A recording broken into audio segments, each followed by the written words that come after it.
쉽지 않을 수 있어요. 예, 좀 힘들고 할 수 있겠지만 그럴 때 좀 움직여도 됩니다. 여러분 신경 쓰지 마시고 좀 뒤로 가서 잠깐 뭐 밖에 잠깐 거닐다가 오셔도 되고 그렇게 들으시면 됩니다.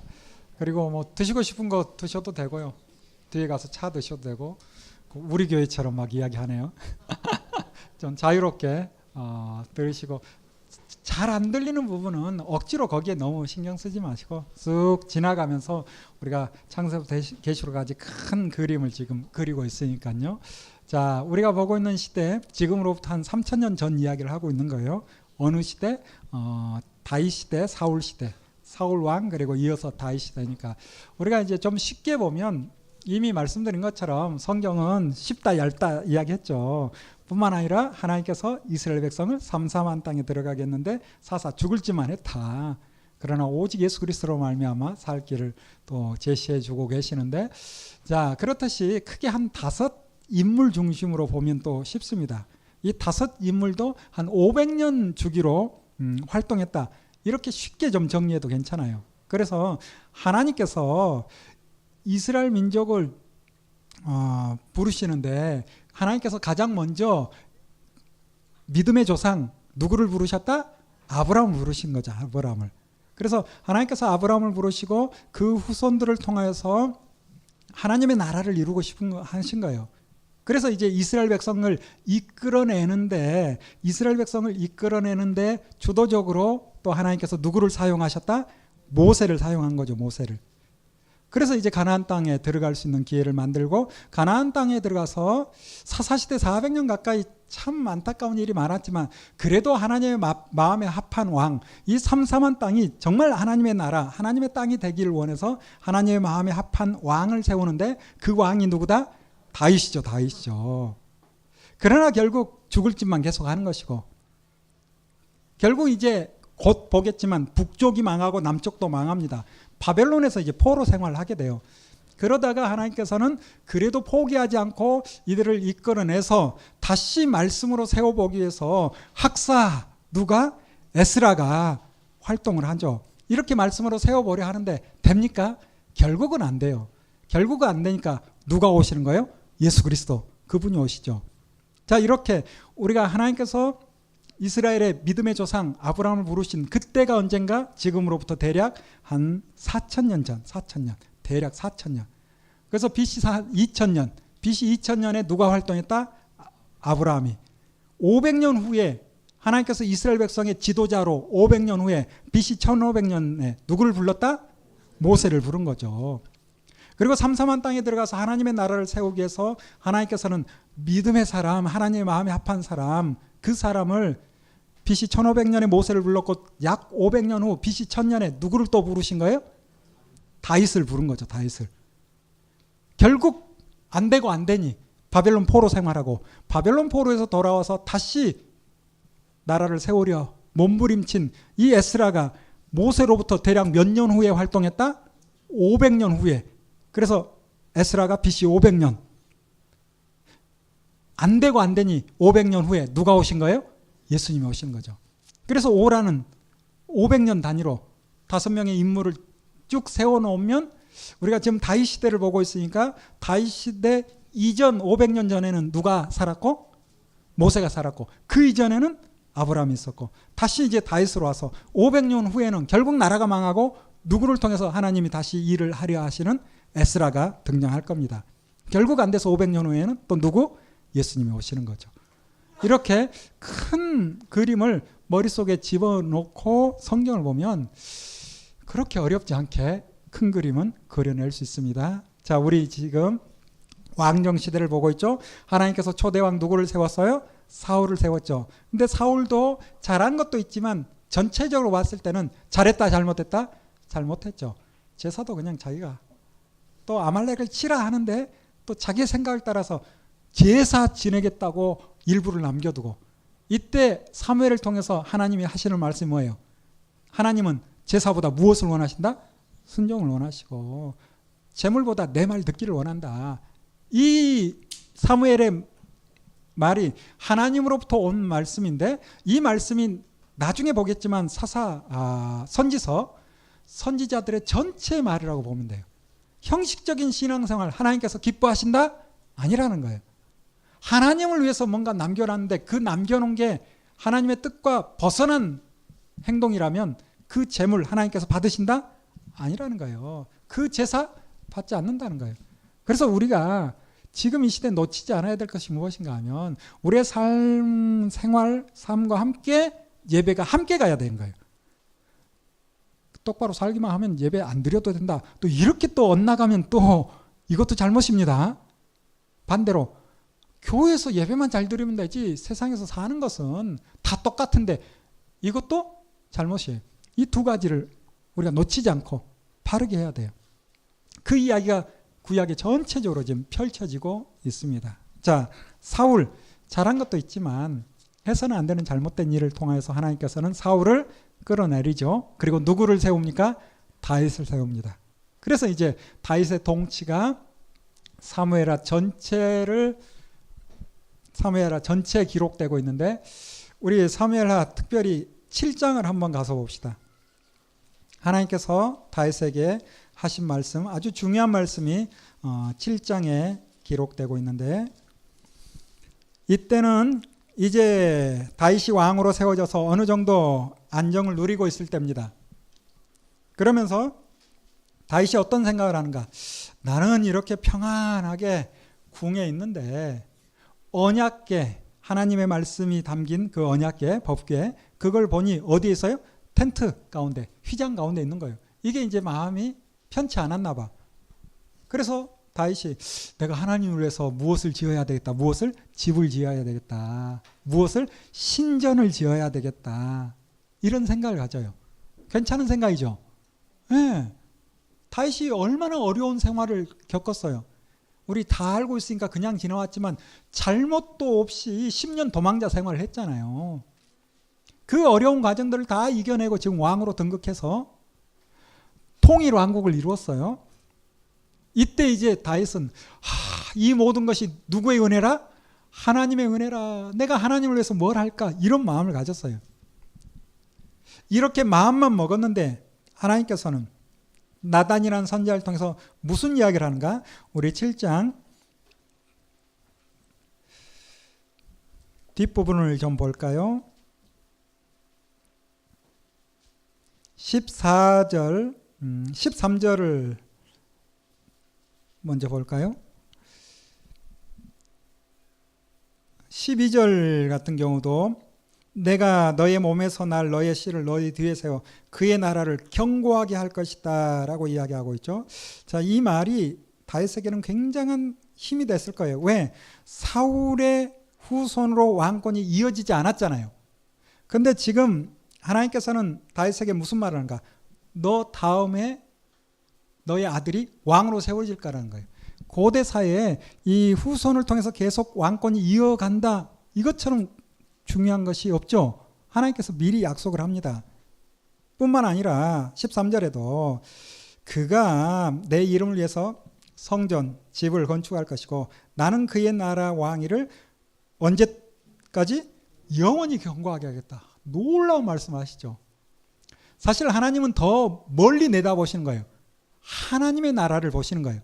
단지 다윗의 후손, 그 다윗의 아들 그것만 보는 것이 아니라 다윗의 후손으로 결국 누가 오실 것을? 예수 그리스도 오실 것을, 그리고 그의 나라가 그의 왕국이 영원할 것이다. 이 말은 단지 솔로몬 그리고 그의 아들로 해서 왕권이 이어질 이것만 말하는 것이 아니라 어느 나라? 하나님의 나라가 영원할 것을 거기까지 내다보고 말씀하시는 거죠. 뿐만 아니라 14절 봅시다. 나는 그에게 아버지가 되고 그는 내게 아들이 되리니 그가 만일 죄를 범하면 내가 사람의 매와 인생의 채찍으로 어떻게 한다? 징계는 하겠대요. 잘못을 하면 때리긴 하겠대요. 그럴 수 있죠. 잘못했으니까. 잘못했는데도 때리지 않으면 하나님이 사랑하지 않는 거 우리 히브리서를 통해서 확인하잖아요. 때릴 수 있는 거예요. 잘못했을 때. 근데 이제 중요한 게 15절이에요. 봅시다. 내가 너희 앞에서 문란하게 한 사울에게서 내 은총을 빼앗은 것처럼 그에게서는 빼앗지는 않겠다. 때리긴 하지만 징계는 하지만 헤세드, 은총을, 은혜를 거두어 가지는 않겠다는 거예요. 이게 놀라운 약속이죠. 이게 다윗 언약입니다. 이 놀라운 약속을 다윗이 들었고, 이 유다 지파, 다윗의 후손인 이제 왕권, 그리고 이제 남북으로 곧 솔로몬 다음에 이제 갈라지잖아요. 그때 이제 유다 지파는 이 말씀이 얼마나 좋은지, 그래서 우리 민족은 영원할 것이다, 이런 생각을 가져요. 그러나 이 말 속에 이 유다 지파가 깨닫지 못하는 것은 뭔가 하면, 잘못했을 때 맞을 수 있다는 이것까지도 잊어버려. 그렇죠. 좋은 것만 보니까. 그래서 나중에 이제 바벨론 포로 가는 것은 어찌 보면 하나님의 징계예요. 그들이 잘못했을 때. 그렇다 해서 하나님께서 싹 쓸어버리지 않잖아요. 여전히 붙들고 있잖아요. 하나님의 은총, 헤세드 변함이 없거든요. 근데 이제 바벨론 포로 끌려간 그들, 또 망해버린 나라를 보면서 하나님께서 헤세드를 거두셨는가, 이런 이제 오해들이 생기는 거예요. 그게 나중에 이제 시가서에서 우리가 함께 잠깐 살펴볼 겁니다. 자, 이렇듯이 우리가 다윗 언약 사무엘하 7장 굉장히 중요한 말씀이 기록되고 있는 거죠. 이만큼 하나님께서는 다윗이 마음에 쏙 들었어. 정말 괜찮았어. 그러나 완전한 사람은 있다 없다? 완전한 사람은 없구나라는 것을 또 느끼죠. 이게 위안이 될지 이게 오히려 감사한 일인지 그건 잘 모르겠지만, 다윗도 참 정말 멋진 왕인데, 나중에 이제 좀 무너져 내리는, 다윗이 무너져 내리는 그 원인이 뭘까 생각해 보면, 우리가 자세히 보지 못했지만 신명기 17장에 보면 왕이 해서는 안 되는 3가지가 나와요. 반드시 해야 되는 한 가지를 또 말씀합니다. 왕이 해서는 안 되는 3가지가 뭔가 하면, 첫 번째는 말을 많이 두지 말아게요. 말은 전투용이거든요. 이스라엘 땅은 산지로 형성되어 있다 해도 과언이 아니에요. 노새나 약대가 필요한 거지, 평지에서 전쟁에 필요한 말은 사실 그렇게 많이 필요하지 않아요. 그리고 전투력 증강할 것이 아니라 누구를 붙들면 돼요? 하나님을 붙들고 하나님 말씀 따라 살면 하나님께서 지켜주겠다 약속했어요. 근데 말을 많이 사두고 국방을 튼튼히 하겠다라는 것은, 이건 하나님께서 보실 때 그럴 필요 없다 했거든요. 그래서 말을 많이 두지 마라. 두 번째, 누구를 많이 두지 마라? 아내를 많이 두지 마라 했어요. 중요하죠. 이게 얼마나 중요한 일입니까? 근데 세상 나라는 이 왕이 자기의 후손이 많아야 왕권을 유지할 수 있다, 뭐 이런 생각도 있고, 그러다 보니 많은 아내를 두어서 많은 자손을 생산해냅니다. 하나님께서 그거 하지 말아겠어요, 이스라엘 나라는. 세 번째, 은금을 자기를 위해서 쌓으면 된다 안 된다? 안 된다. 필요해요, 은금이. 그러나 그것은 통치를 위해서 혹은 나누기 위해서. 그래서 하지 말라는 3가지. 그러면서 이제 하나님께서 반드시 왕에 등극했을 때 하라는 한 가지가 있는데, 그것은 뭔가? 하나님의 말씀을 기록해서 옮겨 적게 해서 그걸 옆에 두고 읽으며 그 말씀 따라 통치하라. 하나님의 법을 따라 통치하라는 거예요. 중요하죠. 왕이 법을 모르면 되겠어요? 하나님의 법을 따라 통치하는 거예요. 이게 신명기에 모세는 이미 앞을 내다보고 말씀했는데 하나님께서 미리 말씀하시는 거죠. 자, 이 3가지 해서는 안 되는 3가지를 근거로 이제 왕들을 평가하는데, 특별히 다윗을 평가함에 있어서 저는 2번째가 좀 걸리는 게 아닌가 싶어요. 다윗이 아내가 많아요, 적어요. 뭐 솔로몬에 비교하면 아무것도 아니다 그럴지 모르겠지만, 사실 아내가 2만 돼도 많은 거예요, 적은 거예요? 말이 안 되지. 사실은 솔로몬이 자녀가 좀 많아요. 아내가 좀 많아요. 여러분 이제 역대기와 그리고 여기 사무엘서를 함께 보면 배다른 형제가 9명, 엄마가 다 달라요. 처와 첩의 또 아들들도 많았다, 이렇게 기록하고 가요. 이런 걸 보면 아내가 좀 많아요. 이게 좀 안타까운 것 같아요. 사실은 또 이 일 때문에 무너진다 해도 과언이 아니죠. 아니 왜 남의 아내를 범합니까? 그리고 또 그 남편 누구? 예, 우리 여러분 잘 알잖아요. 누구 아니까?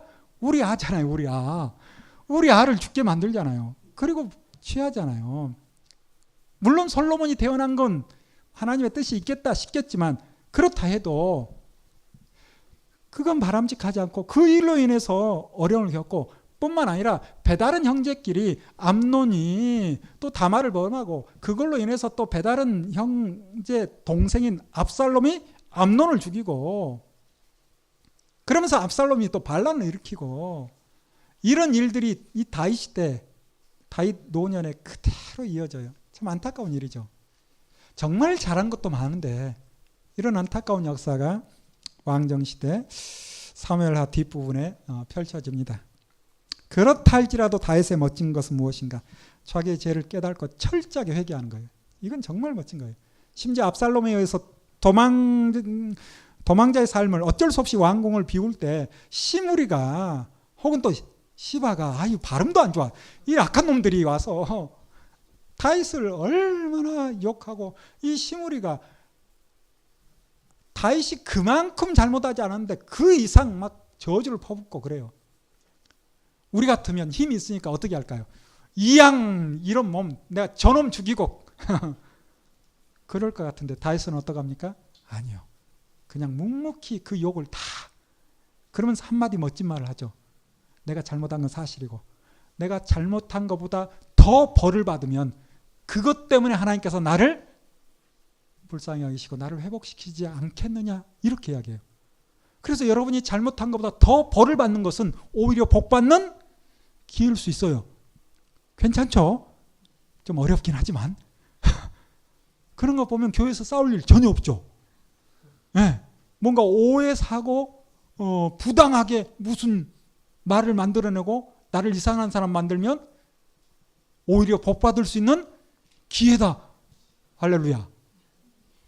네, 어렵긴 하지만 참 다윗의 멋진 부분이 결국 다윗이 이제 회복되죠. 자, 이렇게 우리는 다윗의 삶을 간단하게 보고 이제 열왕기서로 넘어갑니다. 말 그대로 몇 명의 왕? 10명의 왕? 그 말이 아니죠. 여러 왕들. 이때부터 이제 복잡해지는 거예요. 이때부터 여러 왕들이 이제 세워져요. 자, 열왕기서는 원래 열왕기서도 상하가 아니라 한 권이었어요. 근데 왜 사무엘서도 둘이 되고 열왕기서도 둘이 되는가? 이건 이제 역사적으로 BC 한 250년에 톨레미 왕조의 제2대 왕이었던 톨레미 왕이 알렉산드리아 지역에 있는 도서관에 책을 많이 비치하고 싶었던 거야. 그러면서 이제 유대인들이 보고 있는 히브리인들이 보는 하나님의 말씀, 이걸 그 당시 보편적으로 누구나 볼 수 있도록 헬라어로 번역 작업을 해요. 이런 이야기는 수준 있는 교회에서만 할 수 있지 제가 다른 교회에서는 안 합니다. 이렇게 번역 작업을 하는데 이왕이면 분량이 두꺼운 것은 두 곳으로 나누면 좋죠. 책을 많이 비치하고 싶어서. 왜? 알렉산더가 책을 좋아했거든. 알렉산더의 후예다. 이런 생각을 가지고 있어요. 톨레미 왕도. 그래서 히브리인들이 보는 성경을 헬라어로 번역 작업하면서 여러 권으로 만들어서 그걸 뭐라고 불러요? 70인역 이렇게 부르죠. 이거 들으니까 또 들어본 것 같죠? 자, 어쨌든 그 70인역 히브리인들이 보는 성경을 헬라어로 번역 작업하면서 그 번역된 성경을 70인역이라고 부르는데 이때 이제 사무엘서도 상하로, 열왕기서도 상하로. 자, 이제 정신 차리면 됩니다. 그냥 지나간 이야기로 들어도 되고. 자, 열왕기서는 상하로 있는데 크게 보면 셋으로 정리하면 아주 깔끔해요. 열왕기상 1장부터 11장까지는 솔로몬 다윗의 아들 누구? 솔로몬의 통치를 1장부터 11장까지 기록해요. 그리고 드디어 12장에 갔을 때 이 이스라엘 땅이 남과 북으로 나눠지죠. 그래서 12장부터 어디부터? 열왕기상 12장부터 꽤 길게 어디까지? 열왕기하 몇 장까지? 17장까지 남과 북 왕들의 통치를 기록해요. 이게 복잡한 거죠. 그렇죠. 그래서 우리가 열왕기서를 읽으면서 솔로몬 통치는 그나마 재밌게 읽는데 그의 아들 르호보암 때 이름도 비슷한 여로보암이 등장해가지고 갑자기 또 북쪽에서 막 근데 갑자기 또 남쪽으로 내려와서 남쪽 왕은 이랬더라. 다시 또 북쪽 가고 남쪽 오고 정신이 하나도 없어. 어디까지? 열왕기하 몇 장까지? 17장까지. 17장까지. 근데 17장까지만 보면 그 다음부터 쉬워져요. 왜? 이제부터는 열왕기하 17장에서는 북쪽이 망해버리거든. 그러므로 북쪽 기록은 있다 없다? 없어. 그리고 열왕기하 18장부터 이제는 히스기야 왕, 그나마 좀 친숙하죠. 이 히스기야 왕의 통치부터 시작해서 남쪽 유다 왕의 기록만 25장까지 기록하는 거예요. 이렇게 우리가 열왕기서를 세 부분으로 솔로몬의 통치 1장부터 11장, 남북 왕들의 통치 12장부터 열왕기 하 17장, 그리고 남왕국 왕의 통치 18장부터 25장. 쉽죠? 이렇게 이제 세 부분으로 정리하면 돼요. 자, 그렇다면 이제 우리가 내용으로 좀 들어가서 어떤 일이 있었는가. 솔로몬의 통치, 말하지 않아도 솔로몬의 이야기는 어려서부터 워낙 많이 들어서 우리가 잘 알고 있는 이야기죠. 솔로몬이 정말 잘한 게 많아요. 그런데 그의 삶을 전체적으로 보면 솔로몬 스스로 고백하듯이 잘 살았다. 잘 살았다? 잘 못 살았다? 여러분이 알아서 평가하세요. 잘 산 건 아닌 것 같아. 그렇다 해서 잘 못 살았다 이것도 아닌 것 같아. 근데 아쉬운 것이 있다 없다? 있다. 의외로 아쉬운 게 많아요. 솔로몬이 스스로 고백하잖아요. 잠언, 전도서, 아가서를 통해서, 잠언, 전도서, 아가를 통해서 스스로 고백하는, 특별히 노년에 남겼을 걸로 보는 전도서를 통해서 솔로몬이 스스로 뭐라고 고백하는가. 내가 살아보니 삶이 어떻더라? 헛되고 헛되고 헛되고 헛되도다. 살아보니. 그러면서 무엇이 헛된지 또 이야기해요. 지혜도 헛되더라. 지식도 헛되고 돈도 헛되더라. 이런 이야기를 해요. 어이구, 돈이 헛돼요? 무슨 소리 하는 거야? 아니죠? 와, 여러분은 돈이 헛되다라고 생각하시나 보다. 지혜가 헛된 거예요, 지혜가? 그것도 아니거든요. 근데 왜 이런 고백을 하는가? 솔로몬의 고백 가운데 그런 고백이 나오죠. 내가 눈으로 보는 거, 마음이 원하는 거 다 했대. 부럽죠? 여러분, 마음에서 일어난 거 다 할 수 있는 능력이 있어요, 없어요? 없을 걸. 하고 싶어도 못하는 게 얼마나 많아. 법으로 제재하니까 오히려 할렐루야 다행일 때가 많아. 근데 솔로몬은 왕이다 보니, 지혜도 있고 돈도 있다 보니 하고 싶은 거 다 했대. 눈으로 봐서 뭔가 하고 싶은 것도 다 했대. 그리고 보니 어떻더라? 헛되더라. 왜 솔로몬이 헛되다라고 표현할까? 결국 자기에게 주어진 것을 가지고 내 마음에 원하는 것을 할 것이 아니라 누가 원하시는 것을, 하나님이 원하시는 것을 했으면 그런 고백을 할까요? 안 할 거라고 봐요. 내 마음이 원하는 것은 세상적인 게 많거든요. 근데 하나님이 원하신 것을 하면 돈이 헛될까요? 돈을 가지고 하나님이 원하시는 것을 했다면 노년에 비록 빈털터리가 됐다 할지라도 헛되다라고 할까요? 아닐 거라고 저는 확신해요. 확신해요. 그런데 노년에 많이 쌓아두고 있지만 돈이 헛되다라고 고백하는 건 뭐예요? 그렇게 살지 못한 거예요.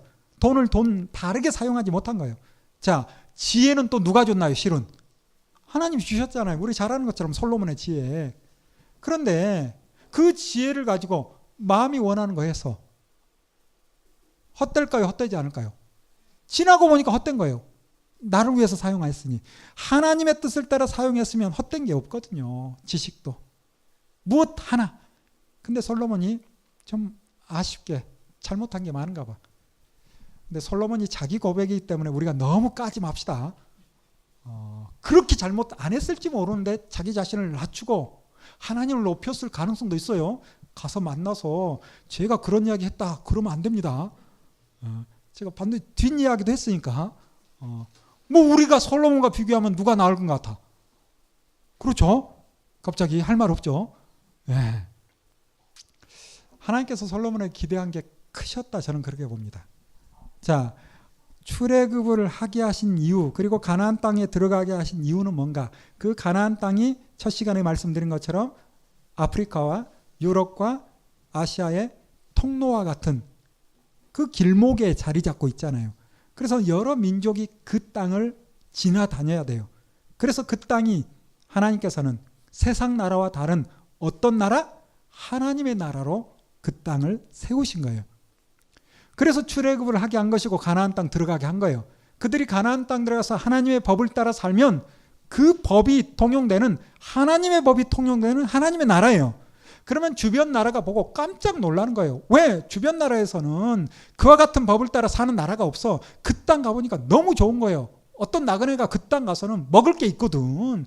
다른 땅에 가서는 남의 밭에 가서 먹으면 죽을 수 있는데 이 땅 오면 괜찮아. 나그네를 할지라도 많이 먹고 가라.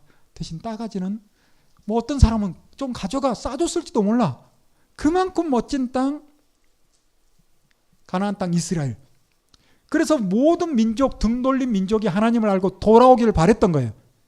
그러나 여호수아 이후 사사시대 400년 됐어요, 안 됐어요? 잘 안 됐죠. 하나님의 꿈이 완전히 물거품이 될 그런 위기 가운데 처했어. 그런데 세상에 사무엘이 샤마엘, 하나님의 말씀을 듣는, 주님의 말씀을 듣는 샤마 듣는 이 사무엘이 하나님 말씀 따라 사는 거예요. 그러면서 나라가 좀 세워지는 듯 하더니 결국 왕정 시대로 넘어갔어. 사울이 잘못했지만 결국 하나님께서는 사울을 내리고 누구를 세웠어요? 다윗을 세웠어.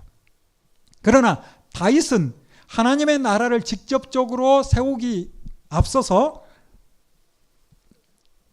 일단 나라를 튼튼히 세워야 되는 그 일에 쓰임받다 보니 주변 나라와 전쟁을 많이 치렀어요. 정리할 것을 정리를 많이 했어. 이렇게 정리하다 보니 속상한 사람도 있을 수 있죠. 그러니 다윗이 성전을 짓고 다윗이 성전을 통해서 열방을 하나님께로 돌아오게 하기에는 싸움을 너무 많이 했어. 청산하면서 속상한 사람들도 많아. 잘 안 되는 거예요. 그래서 하나님께서는 누구 때? 샬롬의 시대. 누구 때? 솔로몬 때. 평화의 시대. 솔로몬이 왕으로 있을 때, 이때 처음부터 계획하셨던 하나님의 나라를 이루고 싶어 했을 것이다. 저는 그렇게 봐요. 그래서 다윗 후반부터 솔로몬 통치할 때까지는 전쟁이 없어요. 주변 나라와 아주 평화로워요. 그리고 하나님께서 지혜를 주시죠. 부와 명예를 주시죠. 성전을 짓게 하시죠. 여러 지역에서 솔로몬의 지혜를 듣고자 옵니다. 성전도 구경하려고 사람들이 몰려오는 거예요. 이때 솔로몬이 지혜와 부와 지식을 가지고 자기 마음에 원하는 대로 할 것이 아니라 뭘 해야 할까요? 성경 강좌를 해야지. 성경 강좌를. 그렇잖아요. 하나님이 이런 분이시다라고 전해야죠. 저는 구약 역사를 통해서 하나님이 꿈꾸는 하나님의 나라를, 그리고 주변의 하나님의 나라로서의 역할을 감당할 수 있는 절호의 기회가 솔로몬 때가 아니었을까, 그렇게 보고 싶어요. 근데 일이 제대로 됩니까? 제대로 되지 않아요. 이게 안타깝다는 거예요. 이게 제가 솔로몬을 싫어한다라기보다는 안타까워서 결국 솔로몬, 우리가 여러분이 이제 나중에 자세히 한번 살펴보면 신명기 17장 이후에 있는 하지 말라는 세 가지 솔로몬이 합니까 안 합니까? 다 합니다. 말을 많이 두지 말아야겠다. 두지 마라 했고, 또 말을 사려고 어디 가지 마라? 이집트 가지 마라 했거든요. 왜? 이집트 가면 옛 습관, 또 예전으로 돌아가고 싶은, 이집트는 부강한 나라예요. 외적의 침입도 별로 없어. 이집트는 아프리카 한쪽이니까. 그래서 거기 가면 야, 그 나라 신은 대단한가 보다. 그들이 그 신을 섬기니까 이렇게 풍요를 누리지. 이런 생각에 또 빠져들 수 있거든요. 그래서 가지 말란 거예요. 이유가 있어. 그런데 우리가 보는 열왕기서를 보면 솔로몬이 이집트에서 말들을 때로 사와. 때로. 이러면 돼요, 안 돼요? 안 되죠. 두 번째, 아내를 많이 두지 말아 해서 솔로몬의 아내가 몇 명? 솔로몬이 1000명의 아내를 둡니다. 알면서 뭐 모른 척 그러세요. 네, 1000명의 아내를 둬요. 참 놀라운 일이 벌어집니다. 성경을 보면 솔로몬이 이방 여인을 사랑했대. 성경 그대로 읽어보면 특별히 이방 여인들이 더 좋았나 봐. 워낙 뛰어나다 보니, 지혜롭다 보니. 자, 뿐만 아니라 자기를 위해서 은금을 쌓아두지 말아 했어요.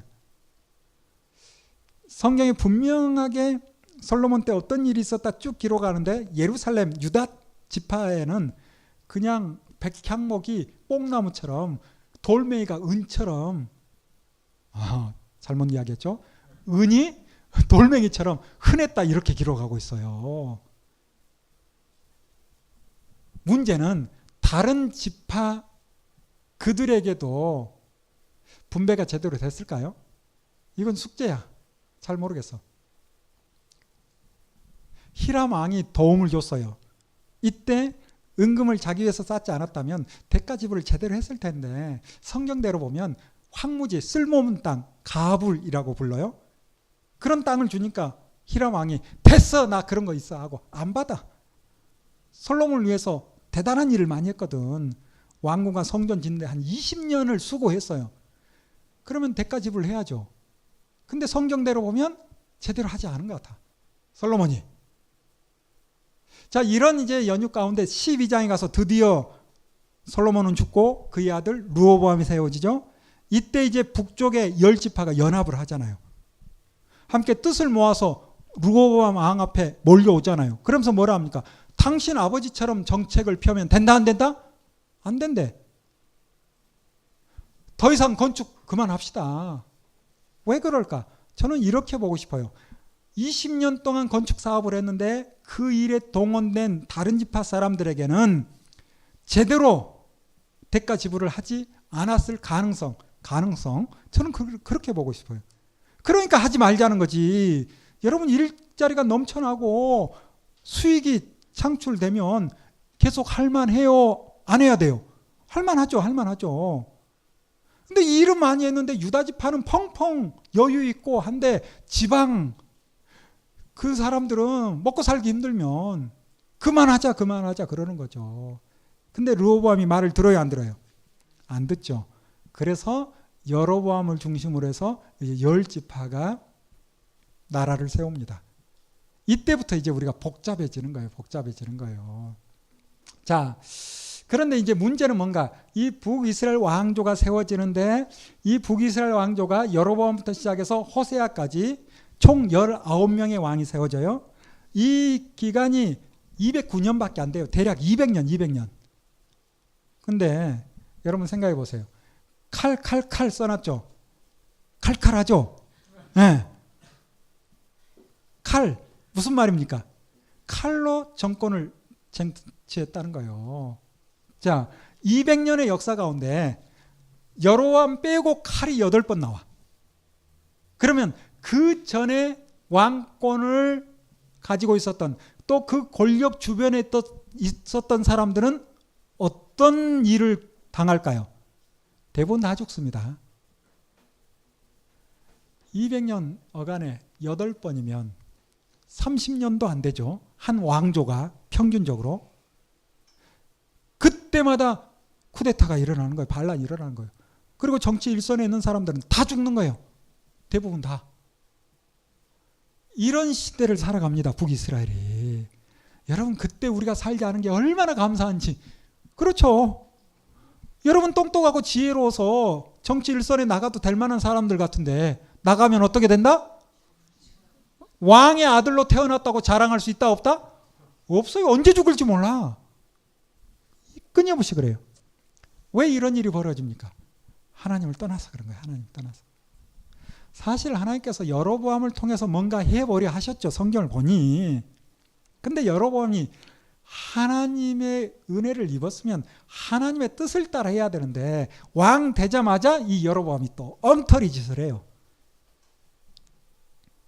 봅시다. 초대왕 북쪽에 여로보암이 어떤 짓을 했는가? 크게 세 가지 잘못을 하는데 첫 번째가 금송아지를 세워놓고 금송아지를 이집트에서 우리를 이끌어낸 하나님이다라고 속입니다. 금송아지를. 이 금송아지, 송아지 우상은 어느 나라 신? 이집트 신이에요. 이 여로보암이 솔로몬 때 백성들의 지지를 좀 받았거든요. 솔로몬이 잘못할 때 옳은 말도 좀 했어. 그러니까 솔로몬이 이놈 봐라 하니까 망명을 갔어요. 여로보암이. 어디로? 이집트로. 거기서 뭘 배워요? 또 송아지를. 그래가지고 자기가 왕 되자마자 금송아지를 단과 베델은 나라가 두 쪽 났을 때 남쪽의 마지막 도시가 베델이고 북쪽의 마지막 도시는 단. 이 두 곳에 금송아지를 세워놓고 절기가 되면 남쪽 예루살렘으로 내려가고 싶은 마음이 있을 텐데 내려가지 마라. 여기서 제사 지내. 여기서 절기를 지켜. 하고 베델에 단에 세워놓습니다. 이 잘못된 제단이 나라가 망하고 그 후 요시아가 왕으로 세워진 한 300년 후에나 제단이 다 무너지는 거예요. 그때까지 끊임없이 죄 가운데 사는 거죠. 뿐만 아니라 두 번째 잘못이 뭔가 하면 아무나 제사장 삼아요. 자, 우리가 아는 것처럼 12지파 가운데 어느 지파가 제사장이 돼야 돼요? 그렇죠. 레위지파. 그런데 자기가 왕으로 등극하면서 레위지파가 아니라 아무나 세울 때 또 뭔가 바라는 게 있었을까요? 없었을까요? 이 역대기를 보면 뭐 양 몇 마리 이게 구체적으로 나옵니다. 여러분 준비됐으면 제사장 될 수 있어요. 여로보암을 찾아가 보세요. 네. 그렇게 해서 세워요. 그러니 나라가 제대로 세워지겠어요? 하나님의 말씀을 모르는 일반 백성으로 아무나 제사장을 세우니. 세 번째, 절기를 바꿔요. 하나님께서 주신 7월 15일 초막절을 8월 15일로 바뀌어버려요. 이러다 보니 북쪽에 있던 레위 사람들이 먹고 살 길이 없어. 경건한 사람들이 이렇게는 못 살겠다 하고 남쪽으로 내려오는 겁니다. 이렇게 북쪽이 완전히 죽음의 땅, 하나님을 떠난 땅, 그렇게 되고 말아요. 똑같진 않지만 대한민국과 좀 비슷한 느낌도 들지 않아요? 네, 비슷한 느낌도 들죠. 자, 내려왔다 해서 그럼 남쪽은 잘했는가? 남쪽도 크게 잘하지는 않았어요. 자, 이런 가운데 이제 우리는 역사서를 이 열왕기상을 쭉 읽어가면 엘리야의 사역이 얼마 지나지 않아서 나오죠. 그리고 이제 나중에 지나고 나면 엘리사의 사역이 또 나올 겁니다. 자, 이렇게 이제 엘리야, 엘리사의 사역이 나오는데 이 두 왕은 이 두 선지자는 남쪽에서 활동하는가 북쪽에서 활동하는가 이거 놓치면 안 돼요. 엘리야, 엘리사가 북쪽에서 활동해요? 남쪽에서 활동해요? 예, 북쪽에서 활동합니다. 왜 그럴까 생각해 보면 북이스라엘은 끝없이 죄 가운데 있기 때문에 일단 잘못하고 있는 북쪽 그들을 깨우치고 싶은 거예요. 하나님께서. 그래서 선지자를 보내는 것이고, 여러분 선지서를 통해서만 선지자를 볼 것이 아니라 이 왕정시대에 수많은 선지자들이 등장해요. 물론 거짓 선지자도 있을까요? 없을까요? 있죠. 예를 들어서 아합 시대 미가야라는 참 선지자 한 명과 거짓 선지자 몇 명? 400명. 또 구체적으로 엘리야가 갈멜산에서 바알과 아세라 그 예언자들 선지자들을 다 그때 보면 이 850대 몇 일 이만큼 거짓 선지자가 많다 적다? 엄청 많아요. 어느 땅에? 이스라엘 땅에. 그렇다 할지라도 참 선지자는 있다 없다? 있어요. 그래서 하나님께서 이제 선지자를 보내서 그들에게 하나님의 뜻이 무엇인지를 전하는데, 우리가 보는 엘리야가 대표적으로 어느 왕 때 활동하는가 하면 아합 왕 때 활동을 해요. 여러 왕들 다 외우면 좋겠지만 뭐 굳이 그게 중요합니까? 시대가 어떤지를 보면 되죠. 자, 한마디로 정리하면 여로보암부터 마지막 호세아까지 한결같이 초대왕 느바세 아들 여로보암처럼 죄 짓다가 끝났다. 이게 이제 북이스라엘 19명의 왕의 평가입니다. 복잡할 거 하나도 없어요. 북쪽 왕 가운데 괜찮은 왕이 있었다 없었다? 없었다. 이렇게 보면 돼. 아니, 목사님 예후는 괜찮았는데요. 예, 그런 예후가 보여. 그런데 예후도 나중에 가면 똑같았다. 여로보암의 죄를 따라 죄 짓고 말았다. 이렇게 이제 결론처럼 나와요. 그러므로 뭐 어떻게 왕위를 찬탈했고 어떤 통치를 했고 자세히 나중에 보겠지만 한마디로 정리하면 북쪽은 초대왕 여로보암의 죄를 따라 죄 짓고 끝났다. 이게 역사예요. 이렇게 죄로 물들어가는데 하나님께서는 그냥 있을까요? 아니라니까. 누구를 보낸다? 선지자를 보내는 거예요. 그 선지자가 아합 시대에 활동했던 대표적인 선지자 누구? 엘리야. 그래서 엘리야는 우리가 그 이름의 뜻만 알아도 엘리야가 어떤 활동을 했는지를 그려낼 수 있어요. 이름이 쉽죠. 엘리가 먼저 나오잖아요. 엘리가 무슨 뜻이다? 하나님, 나의 하나님. 야, 여러분, 제가 여러분에게 야 그런 거 아니에요? 야로 끝나는 이름들은 대개 다 야훼를 줄여서 그냥 야 그럽니다. 그래서 엘리야를 제대로 발음하려면 엘리야후, 야훼. 자, 야, 이건 누구다? 야훼, 여호와라는 뜻이에요. 여호와. 그러므로 두 단어가 합성. 그래서 엘리야후, 엘리야훼, 엘리여호와. 여호와가 누구다? 하나님이다. 이런 뜻을 가진 선지자. 누구? 엘리야. 그 이름만 알아도 어떤 활동을 했는지 그 시대가 보여요. 여로보암부터 많은 왕들이 세워졌을 때, 아합 시대 왔을 때 이때를 사는 왕이나 백성들이 하나님이 누군지 알아요, 몰라요? 잘 몰라요. 각각 하나님이 있어. 여로보암 때는 하나님이 누구였어요? 송아지가 하나님이에요. 그 이후에 특별히 바알 때는 아내가 이세벨이라고 저기 두로 그 지역에서 왔는데 이 이세벨이 시돈 땅인가요? 거기서 왔는데 앳바알의 딸이거든요. 바알을 섬기는. 그래서 백성들이 하나님을 누구로 생각해요? 바알로 생각해요. 바알로. 그래서 그 전부터 알았던 스스로 계신 여호와, 그분이 하나님인지 바알이 하나님인지 금송아지가 하나님인지 아스타롯이 하나님인지 밀곰이 하나님인지 헷갈려. 그리고 자기 욕심 따라 자기가 이루고 싶은 것이 있으면 내 뜻을 아는 어떤 신을 그냥 하나님으로 섬겨. 그런 시대야. 이때 하나님께서는 누구를 보내요? 엘리야를 통해서. 누가 하나님이다? 여호와가 하나님이다. 금송아지가 아니라 누가 하나님이다? 여호와가 하나님이다. 라는 것을 이 엘리야를 통해서 보여준 거예요. 그래서 거짓 하나님을 말하는 사람과 싸움을 벌이는 거죠. 어디에서? 갈멜산에서. 누가 이깁니까? 엘리야가 이기는 거죠. 누가 이긴 거예요? 여호와가 이긴 거예요. 바알이 하나님이 아니라 여호와가 하나님이구나 라는 것을 알게 하려는 거예요. 온갖 이적과 기적을 통해서 여호와가 하나님임을 알게 했는데 문제는 그 시대 왕이나 그 지역에 있는 사람들이 여호와가 하나님이구나 하고 다 같이 알고 하나님께로 돌아왔어요? 이게 문제예요. 이게 돌아와야 되는데 이적과 기사를 통해서 그들의 마음을 돌이키려 하는데도 된다 안 된다? 잘 안 돼요.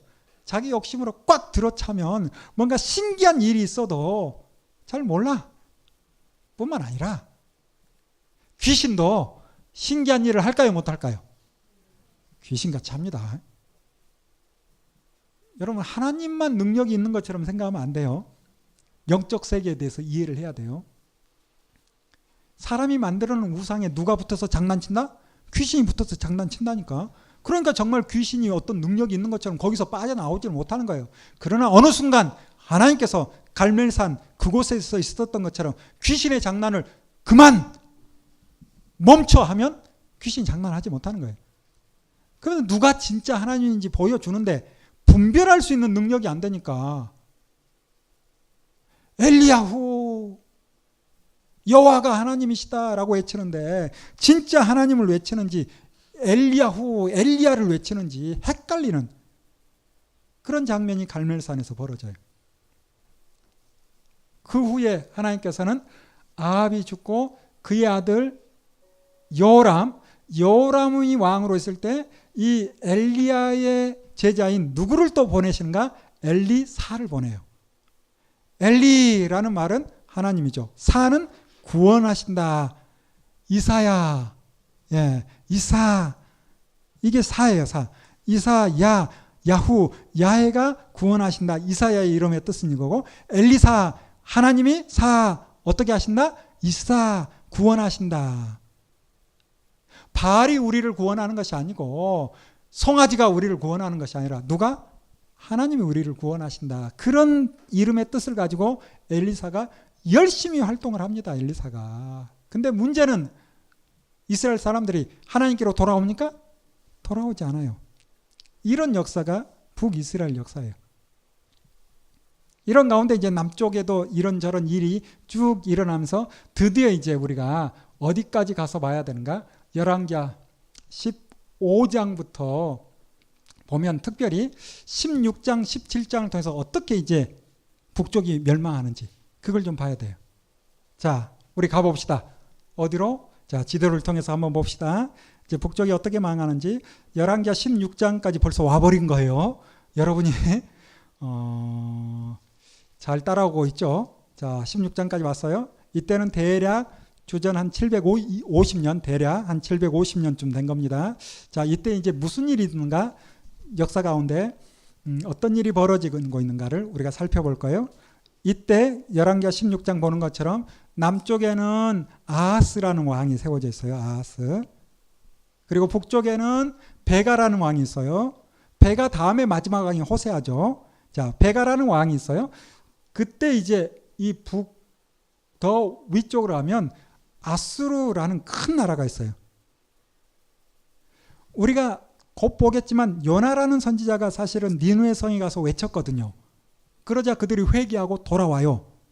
알죠? 이 일 후에요. 하나님께서는 이 아수르라는 큰 나라를 통해서 뭔가 하실 일이 있었던 거야. 그래서 이 나라가 커지니까 가까이 있는 아람 나라와 또 가까이 있는 북이스라엘이 평소에는 잘 싸우다가 아수르라는 큰 나라가 커지니까 싸울 일이 아니야. 그래서 아람 나라 왕 르신과 북이스라엘의 베가가 서로 동맹을 합니다. 연합해요. 어디를 대항하기 위해서? 아수르를 대항하기 위해서. 이런 가운데 이제 이왕이면 또 다른 나라 함께 연합하면 좋겠죠. 그래서 남쪽의 아하스 왕에게, 유다 땅의 아하스 왕에게 함께 동맹을 맺자라고 제안을 해요. 이 제안을 받아들인 남쪽의 아하스가 너희들끼리 해 하고 그냥 손을 툭 쳐버리는 거라. 그러자 이 두 나라가 아수르도 무섭고 아수르도 싫지만 진짜 괘씸한 나라가 조그만 나라라. 왜? 말 안 들은다고. 그래서 아람 나라와 북이스라엘이 함께 힘을 모아서 남쪽 유다 땅 아하스 왕을 치러 내려와요. 이게 16장 상황이에요. 열왕기하 16장. 이때 상황을 또 이사야 7장인가요? 거기도 기록되고 있죠. 그래서 이사야라는 선지자가 남쪽에서 아하스 왕에게 신방을 가서 그런 이야기를 하잖아요. 걱정하지 마소. 누가? 하나님께서 지켜줄 거야. 그런데 이 아하스가 하나님을 붙듭니까? 그렇지 않아요. 그러면서 이제 어떤 일이 벌어지는가? 이 아하스 왕이, 남쪽 왕이 이 북쪽 이스라엘과 또 아람 왕의 그 침략 가운데 위기를 벗어나기 위해서 저기 먼 나라 아수르 왕에게 도움을 요청해요. 그러자 아수르 왕이 이 남쪽 유다 왕의 온갖 보화들을 받아먹고 뇌물을 먹고 마침 또 아람 나라 큰 나라거든요. 남쪽을 치러 내려갔다는 소식을 듣고 잘됐다 해서 군사를 모집해서 바로 그냥 아람의 수도 어디? 다메섹을 치러 가는 거예요.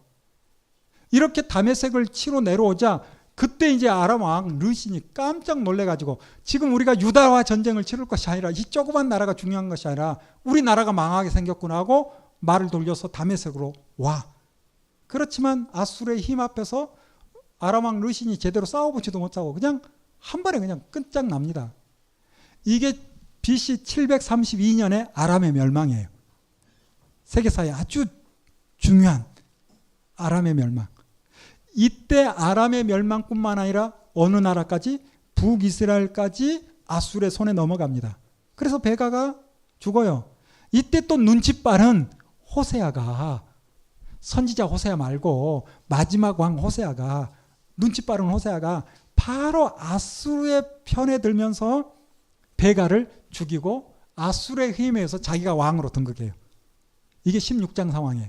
아시겠죠? 자, 이렇게 이제 호세아가 왕이 된 거예요.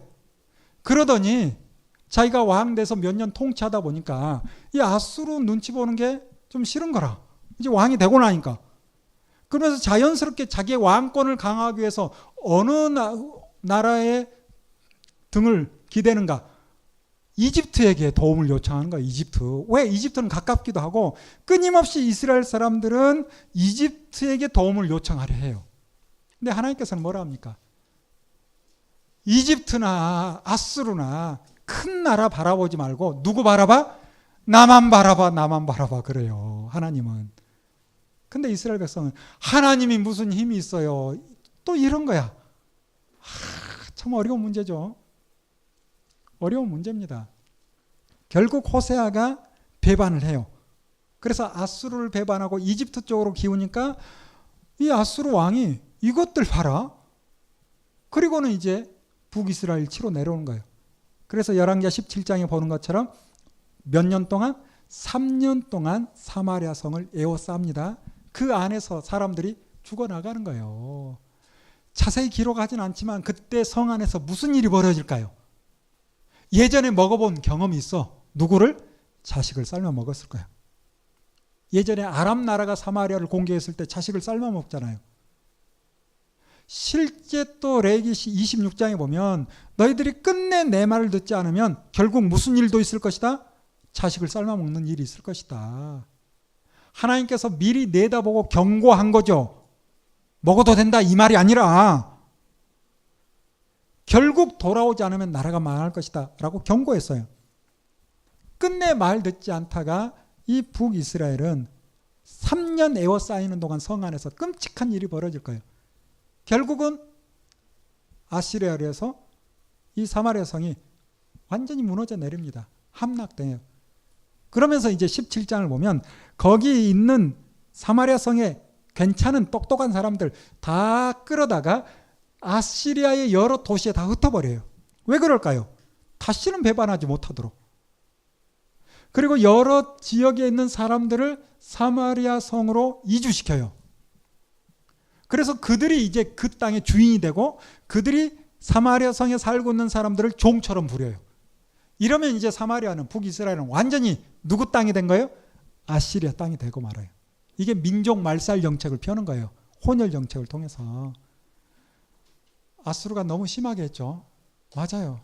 그런데 원인은 뭡니까? 이 북이스라엘이 하나님과 약속을 완전히 저버리고 자기들 하고 싶은 대로 하니 그리고 많은 선지자를 통해서 말을 하는데도 듣지 않으니 어쩔 수 없는 거라. 이게 열왕기하 17장 상황입니다.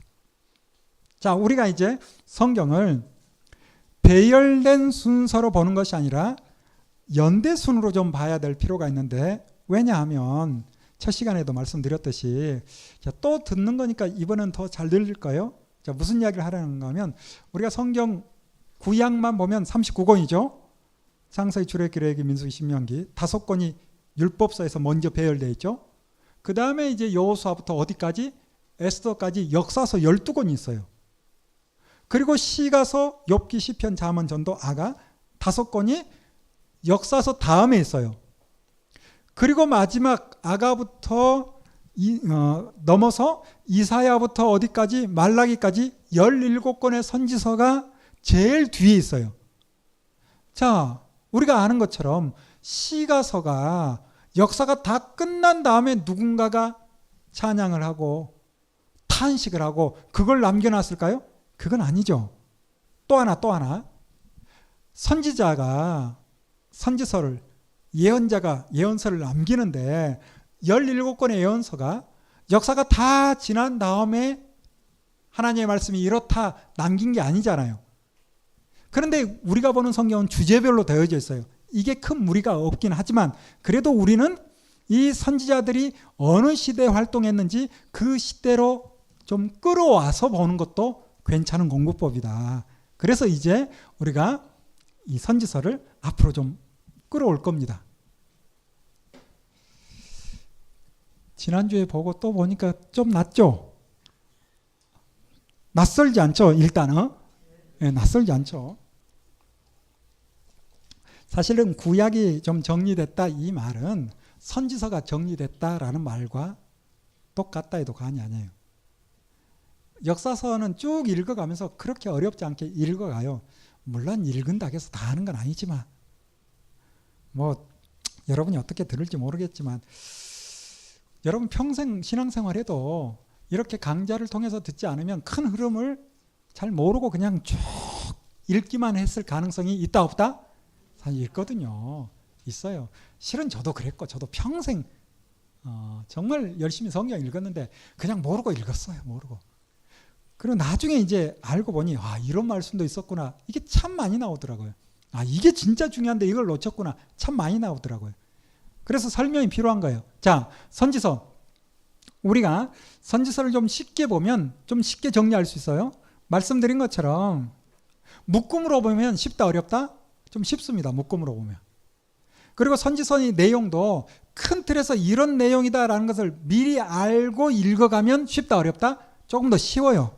근데 미리 공부를 하지 않고 그냥 읽기만 해서는 진짜 어려울 수 있어요. 선지서는 크게 두 이야기를 하고 있다. 하나는 심판, 하나는 구원. 깔끔하죠? 심판과 구원을 선포하고 있어요. 근데 저는 이제 이 선지서를 4라는 숫자로 정리하고 싶다. 그래서 넷으로 좀 보죠. 그래서 이 심판을 셋으로 나눠서 책망과 권면과 경고 그리고 구원을 회복 이렇게 이제 비슷한 이야기죠. 이 네 가지 틀, 패턴 책망하시고 권면하시고 경고하시고 회복에 말씀하시는 이 네 가지. 자, 책망과 권면과 경고는 무엇을 근거로? 다 신의 산 언약을 근거로 한다 해도 과언이 아니죠. 그래서 약속을 지키지 않으니까 책망한 거예요. 그 약속을 지키자 권면하는 거예요. 그 약속을 지키지 않았을 때 이런 일이 있을 것이다 라고 경고했던 걸 가지고 선지자가 경고를 하는 거예요. 그렇지만 회복의 말씀, 구원의 말씀은 신의 산 언약이다. 신의 산 언약인 것보다는 그 외에 또 많은 하나님의 신실하신 약속들이 있어요. 하나님께서 궁극적으로 이루실 그 일들을 이루어 가시는 거예요. 그래서 크게 넷으로 회복을 보면 바벨론에 포로 가겠지만 결국 바벨론에서 귀환할 것이다. 귀환에 대한 이야기. 두 번째, 누가 오실 것이다? 메시아가 오실 것이다. 메시아 초림에 대한 이야기. 세 번째, 누가 또 성령 강림에 대한 이야기. 그리고 마지막 네 번째, 주님이 다시 오시는 재림에 대한, 크게 보면 이 네 가지라는 거예요. 그래서 네 가지 패턴, 그리고 네 가지 회복. 자, 그리고 또 하나 볼 수 있는 것이 무엇인가 하면 이 선지서 17권을 묶음으로 좀 보면 좋다. 몇이라는 숫자를 통해서? 4라는 숫자를 통해서 16 선지자가 16권의 선지서를 남기잖아요. 예레미야가 애가를 남기니까. 그러므로 예레미야와 예레미야 애가를 한 권으로 생각하고 정리해 보자는 거예요. 그럼 총 몇 권? 16권. 16권이니 몇 권씩 묶어버리자? 4권씩 묶어버리자. 그래서 시대를 알 수 없고 니느웨를 향해서 외쳤던 선지서 이렇게 4권을 묶으면 시대를 알 수 없는 요엘, 오바댜 그리고 요나, 나홈 이 4권을 묶어서 먼저 정리하자. 그리고 시대가 분명히 드러나는 북쪽이 망하기 직전에 활동했던 아모스, 호세야 그리고 남쪽에 이사야, 미가 이 4권을 역시 묶어서, 그리고 이제 남쪽이 무너져 갈 때 활동했던 4명의 선지자 스바냐, 하박국, 예레미야, 에스겔 이 4분을 역시 묶어서, 그리고 바벨론 가서 활동하는 다니엘, 돌아와서 학개 스가랴, 그리고 마지막 선지자 누구? 말라기. 이 네 권을 묶어서 정리하자. 그러면 쉽다 어렵다? 좀 쉽게 정리할 수 있는 방법이 아닌가. 이건 성경을 좀 쉽게 공부할 수 있는 방법으로 제시하는 거지 꼭 이렇게 해야 된다 그건 아닙니다. 오해는 하지 마세요. 자, 쉽게 할 수 있는 방법은 뭔가 하면 열왕기하 17장까지 보고 선지서 반을 볼 겁니다. 쉽죠? 이때 이제 열왕기하 17장까지 보고 전체 가운데 한 반을 볼 거예요. 왜냐하면 요엘, 오바댜 언제 활동했지 모르지만 언제 봐도 상관없으니까 묶음으로 빨리 보는 거예요. 요나는 언제 활동하는가? 북쪽에 여로보암 2세라고 예후의 후손 여로보암이 있어요. 초대왕 여로보암 말고 같은 이름을 가지고 있는. 그래서 열왕기하 14장인가요? 25절? 15장인가? 헷갈리는데. 제가 몰라서 이렇게 하는 것이 아니라 여러분이 이제 집중하라고. 자, 거기에 보면 아미떼 아들 누구? 요나가 활동했다라고 성경은 기록하고 있어요. 그러니 요나가 어느 때 활동했는지 그 시대가 분명히 나와요. 그리고 나중에 이제 나오미 활동하는 시대도 분명히 나옵니다. 근데 나오미 활동했던 시대는 꽤 후대지만 요나서의 내용과 나오미의 내용이 크게 다르지 않아요. 심판과 구원을. 그래서 요나서 보고 바로 나옴 봐도 크게 문제가 없다. 그래서 요엘, 오바댜, 요나, 나옴 이 네 권을 바로 먼저 볼 거예요. 그 다음에 이제 이미 우리 북쪽 멸망까지 다 봤잖아요. 17장, 열왕기하 17장. 이 멸망할 즈음에 활동했던 아모스, 호세아를 볼 겁니다. 그리고 역시 미가, 이사야 이때 다 볼 거예요. 8권 많긴 하지만 한 10분이면 봐도 돼요. 자, 빠르게 보고 갑시다. 나중에 여러분이 이제 읽어서 확인하면 되고. 자, 요엘서 굉장히 쉽죠? 아주 단순한 이야기예요. 말씀드린 것처럼 선지서는 뭐다? 심판과 구원을 이야기하고 있어요. 왜 하나님께서 심판의 말씀을 할까요? 왜 하나님께서 책망할까요? 이유는 뻔해요. 죄를 따라 살기 때문에. 그래서 요엘서를 읽어보면 한 들짐승이 나오는데 어마어마하게 무섭고 크진 않아. 그러나 수가 어마무시해. 누가 나옵니까? 메뚜기 떼가 나와요. 메뚜기 떼가. 얼마나 많은 메뚜기가 이스라엘 땅을 싹 쓸고 지나가는 거예요. 이게 이제 요엘서 1장에 보면 그대로 기록되고 있죠. 심지어 하나님께 제물로 드려야 되는 곡식 찾아보기가 어렵고 기름도 찾기가 어렵고 농부들은 밭에 갔더니 이 메뚜기 떼가 싹 쓸고 지나가서 허탈해가지고 그냥 맥이 풀려 있고 심지어 짐승들도 풀이라는 풀은 메뚜기 떼가 다 먹어가지고 어찌할 바를 몰라 하는 그런 내용이 요엘 1장에 쭉 기록되고 있죠. 그러면서 이제 하나님께서 무슨 말씀을 하는가? 2장에 가서 경고의 말씀을 하시죠. 너희들 여전히 그 가운데 있으면 내가 어떻게 하겠다? 또 보낼 것이다. 또 보낼 것이다. 그러면서 진짜 하고 싶은 말씀, 권면의 말씀이 있어요. 그거 뭡니까? 옷만 찢지 말고 뭘 찢어라? 마음을 찢어라. 마음을 찢어라. 마음을 찢고 하나님께로 슈브 돌아와라. 돌아와라. 하나님께로 돌아오면 내가 어떻게 하겠다? 회복해 하겠다. 그래서 예전처럼 이른 비와 늦은 비를 내리겠다. 그러므로 너희의 땅이 이제 곡식이 자라고 마당에는 밀을 수확해서 가득히 또 과실을 추수를 해서 기름이 넘치는 그런 일이 있을 것이다 라고 말씀하는 거예요. 그게 뭐다? 요엘서예요. 요엘서. 아주 단순하죠. 두 번째, 오바댜. 오바댜는 한 장으로 되어 있는 구약에 유일할 겁니다. 한 장으로 되어 있는 아주 짧은 내용이에요. 이 짧은 내용의 핵심은 뭔가? 역시 크게 둘러보면 심판과 구원이죠. 여기에서는 아주 명확하게 심판과 구원이 나와요. 에돔이 망할 것이고 에돔을 괴롭히고 힘들게 했던 야곱, 이스라엘은 어떻게 하겠다? 구원하겠다. 그런 이야기예요. 그러면 왜 에돔이 망하는가? 그들의 죄가 무엇인지를 오바댜서에 자세히 기록해요. 뿐만 아니라 대선지서라 하는 이사야에도 에돔의 죄가 뭔지 나와요. 에스겔에도 나오고 예레미야도 나와요. 짧게 기록된 아모스에도 이 에돔의 죄가 나와요. 그만큼 그 당시에 에돔의 죄가 컸던 거예요. 에돔은 그 선조를 찾아 올라가면 누구의 후손? 에서의 후손이거든요. 우리가 창세기 자세히 보지 않았지만 형 에서와 야곱이 만났잖아요. 지난주에 만났잖아요. 예, 지난주에 만났죠.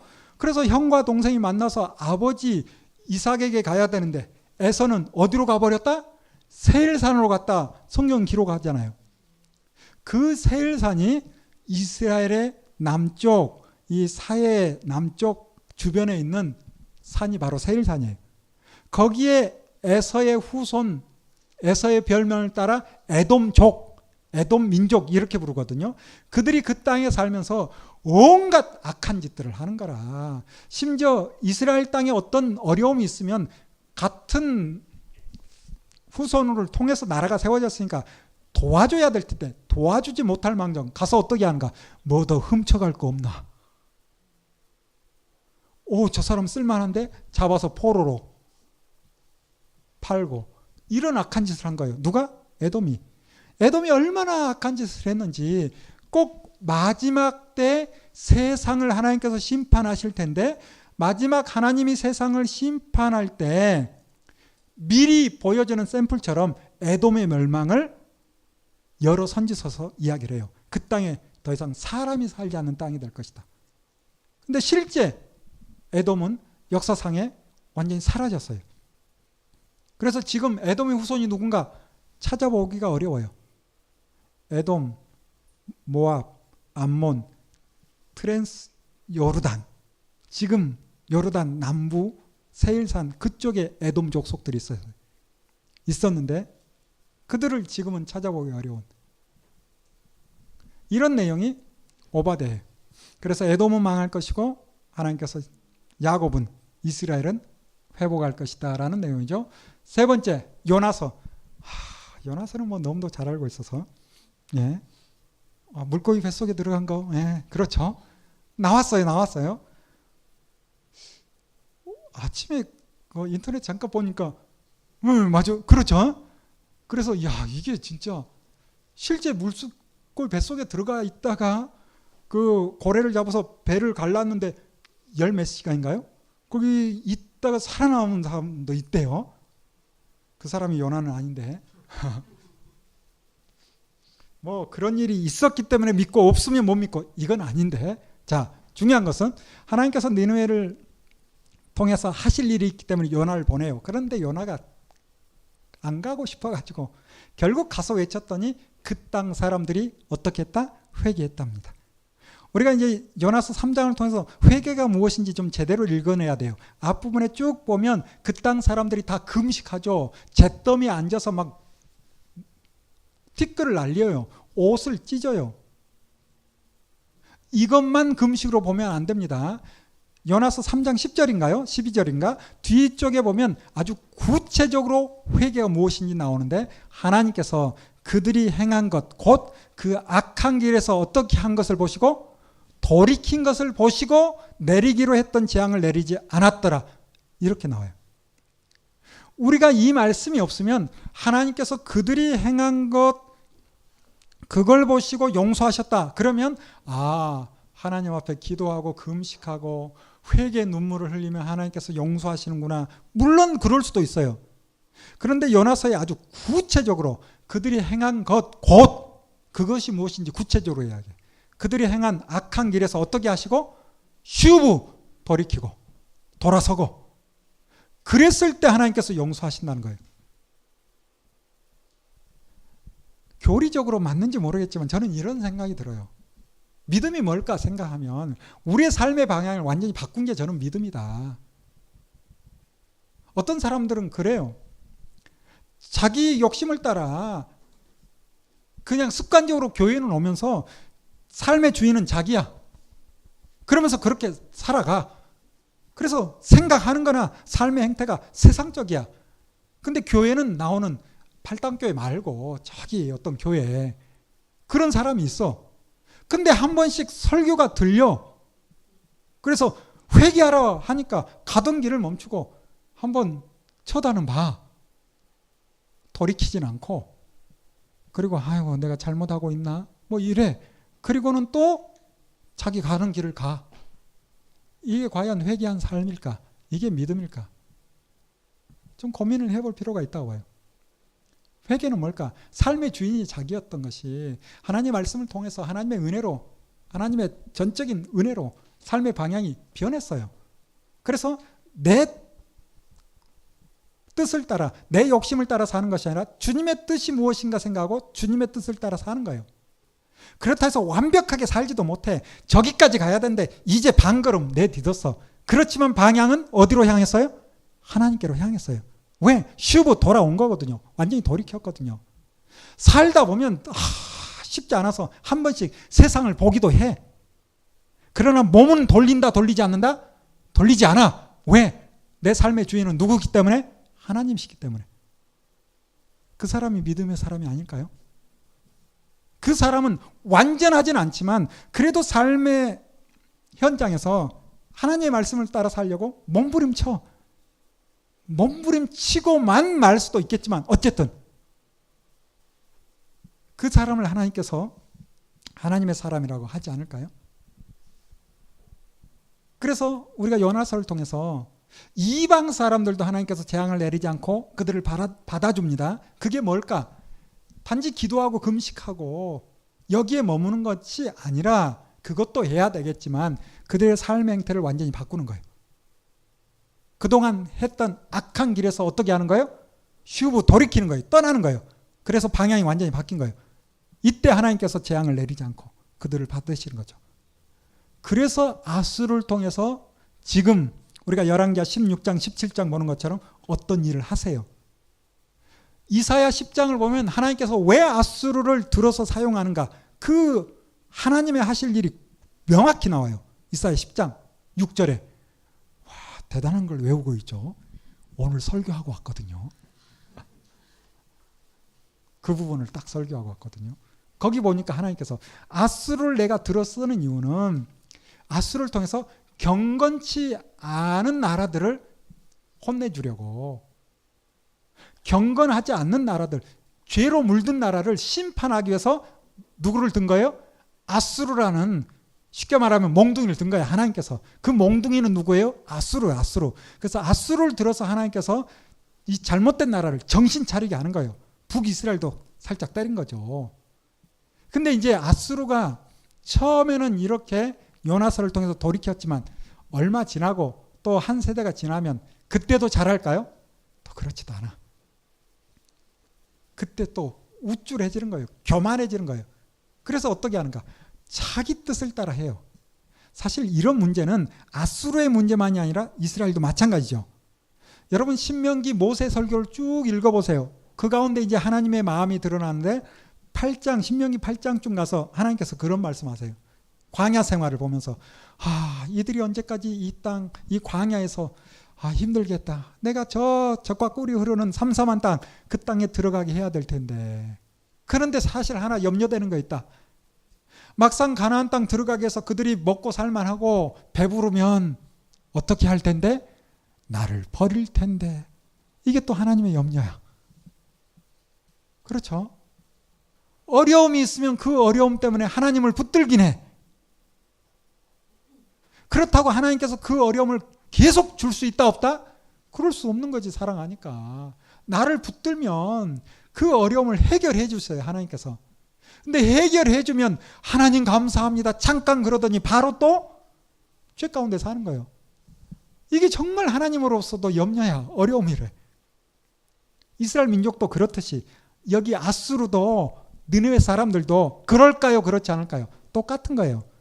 그래서 요나를 통해서 회개했고 돌아왔는데 얼마 지나지 않아서 하나님의 뜻을 무시하고 허다한 나라, 그냥 아무 나라나 다 점령을 하는 거예요. 거기에 있는 온갖 보화들을 다 가져오는 거예요. 북이스라엘은 민족 말살 정책을 펴는 것이고. 그러자 하나님께서 이사야 10장 이어지는 말씀을 통해서 무슨 말인가? 이것들이 교만해져 가지고 세상에 몽둥이가 어떻게 손을 움직이려 하느냐. 내가 아수르를 잠깐 사용했는데 이 도구와 같은 아수르가 나를 움직이려 하다니, 이런 말씀을 하시는 거예요. 그래서 이제 아수르는 멸망할 것이다. 이사야에 말씀하는 거죠. 그리고 이사야 이후 이제 우리는 보고 있는 게 나훔이죠. 나훔. 이 나훔서를 보면 대략 요나 이후에 100년 후입니다. 대략. 이때 이제 하나님께서는 나훔이라는 선지자를 통해서 아수르가 니느웨 성이 망할 것이다 외치는 거예요. 놀라운 것은 1장, 2장 반복적으로 나오는 말씀이 뭔가 하면 홍수를 통해서 수문을 열므로 말미암아 물로 인해서 이 아수르 니느웨 성이 정복당할 것이다, 이런 말씀을 하고 있어요. 근데 실제 역사 가운데 그런 일이 벌어지는가? 벌어졌을까요? 벌어지지 않았을까요? 하나님의 말씀대로 그대로 이루어집니다. 그대로. 그게 언젠가? BC 612년이에요. 자, 좀 설명해 볼게요. BC 한 750년부터 아수르가 조금씩 힘을 키워가요. 요나 이후부터. 그러다가 BC 732년에 이제 북이스라엘과 아람을 또 점령하죠. 그러면서 이제 점점 더 교만해서 막 이 나라 저 나라 다 치러 다니는 거예요. 하나님께서 그들의 죄를 또 책망하시고. 그러면서 이제 BC 625년쯤에 바벨론 지역도 아수르가 점령했거든요. 이 바벨론 지역에 나보폴라살이라는 사람이 있는데, 이 사람이 이 바벨론 지역 사람들과 함께 힘을 모아서 아수르에 대항합니다. 이 일 가운데 드디어 이제 612년에 이 바벨론이 혼자 힘으로는 쉽지 않기 때문에 메디아라는 큰 나라의 도움과 함께 니느웨 성을 치러 가는데, 이 니느웨라는 도시는 티그리스 강을 끼고 형성된 도시예요. 그 티그리스 큰 강, 그리고 여러 지류들, 조그만 강들이 티그리스 강으로 모여들죠. 그곳에 이제 이 아수르 사람들은 수문을 만들어 놓고 살았던 거예요. 물 조절을 하는 거죠. 위에서 비도 많이 왔고 물도 많고, 이걸 이제 메대와 바벨론 연합군이 활용을 하는 거예요. 한순간에 하나 둘 셋 하더니 그냥 수문을 다 열어버려요. 무너뜨려 버려요. 그래서 물에 휩쓸려서 이 아수르, 이 니느웨 성 사람들이 홍수 때문에 제대로 싸워보질 못해. 이때 이제 바벨론이 접수를 하는 겁니다. 그리고 그들이 이제 후퇴해서 하란이라는 지역에서 다시 한번 싸워보려 하는데, 결국 609년에 이 하란 지역까지 완전히 바벨론 손에 넘어감으로 말미암아 이제 아시리아라는 큰 제국이 무너지고 바벨론 제국이 세워지는 거예요. 이게 612년, 609년. 이 일이 있기 전에 하나님께서는 누구를 통해서? 이사야를 통해서, 또 누구를 통해서? 나훔을 통해서 외치는 거예요. 그리고 이제 우리가 나훔서를 보면 이 아수르는 멸망하지만 이 아수르 때문에 고통받았던 나라들, 그 나라들에게는 위로가 되는, 그래서 나홈이 그 뜻의 의미를 찾아가 보면 나홈은 위로라는 뜻을 가지고 있어요. 위로자, 이런 뜻을 가지고 있어요. 이런 내용이 우리가 보는 나홈이죠. 이렇게 4권 정리했고, 바로 이어서 또 4권을 볼 겁니다. 간단합니다. 아모스, 호세아, 이사야, 미가는 정말 쉬워요. 시대가 분명히 드러나요. 여러분, 대부분의 선지서는 이미 말씀드린 것처럼 1장 1절에 어느 왕 때 활동한다라고 밝히고 있어요. 그래서 아모스나 호세아나 여로보암부터 호세아 왕 때까지 쭉 그 당시에 활동했다는 것을 알 수 있고, 역시 동시대의 남쪽에서 활동하는 선지자가 이사야, 미가인데, 역시 이 이사야, 미가도 어렵지 않게 읽어낼 수 있어요. 자, 아모스, 호세아에서 말씀하고 있는 것은 뭔가? 크게 보면 심판과 구원인데, 우리가 좀 세분하면 넷으로 본다 했죠? 책망합니다. 권면합니다. 경고하고 회복의 말씀하세요. 이게 좀 분명히 드러나는 게 이제 아모스, 호세아, 이사야, 미가. 이 시대상을 아모스 1장부터 쭉 이야기를 해요. 아모스 선지자는 남쪽에 살고 있던 농부인데 하나님께서 그를 불러서 북쪽으로 데려가서 하나님의 말씀을 외치게 해요. 그림을 그려보면 딱 이런 그림이야. 요나가 이스라엘 사람이잖아요. 그런데 요나를 불러서 니느웨, 아수르의 도시 니느웨에 가서 하나님의 말씀을 외치게. 그랬더니 니느웨 사람들이 회개했다, 회개 안 했다? 회개했다. 많은 선지자가 이미 북쪽에 있었어요. 같은 동족, 선지자, 엘리야, 엘리사 등등.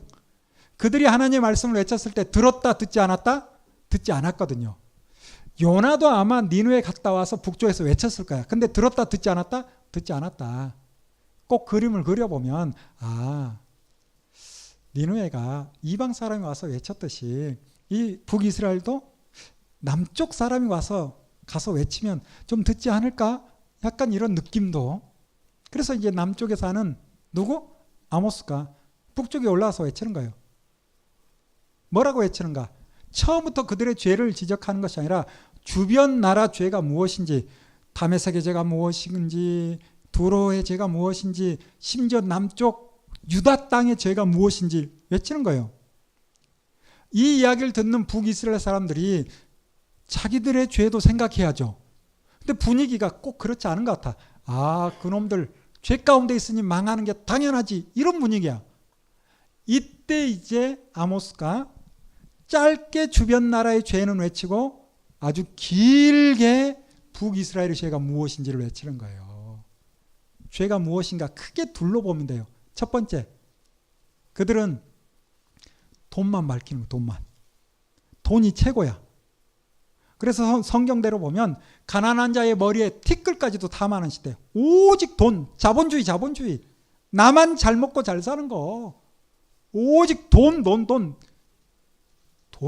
계속 하다 보면 어떻게 되는 거예요? 그렇죠. 잘 알고 있죠. 그런 시대. 두 번째, 종교 행위는 할까요, 안 할까요? 합니다. 하나님을 섬긴다라는 절기를 지키고 제사를 드리고 화목제, 속건제, 여러 제사들 드려요, 안 드려요? 드리긴 해요.